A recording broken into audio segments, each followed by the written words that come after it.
आहे. मुळा नदीचं असं हे विस्तीर्ण पात्र, सुंदर स्वच्छ असं नितळ पाणी, कुठल्याही प्रकारचं प्रदूषण नाही. सह्याद्रीच्या डोंगरदऱ्यातून वाहणारी ही मुळा नदी, इथे आम्ही आलेलो आहोत पोहण्यासाठी. मनसोक्त पोहण्याचा आनंद घेणार आहोत. सकाळी सकाळी मस्त धुकं पडलं आहे, थोडं वातावरणात गारवाही आहे, परंतु पाण्यात उतरल्यानंतर सर्व थंडी गायब झाली आणि एकदम फ्रेश वाटलं. तर सकाळी सकाळी पोहणे हा खूप महत्त्वाचा आणि आरोग्यासाठी फायदेशीर असा व्यायाम आहे.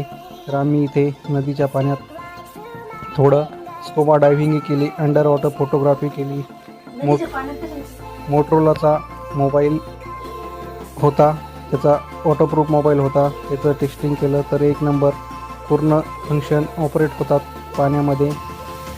खूप सुंदर असा अंडर वॉटरसाठीचा वॉटरप्रूफ मोबाईल आहे. अशा प्रकारे मनसोक्त आणि कुटुंब असं पोहलो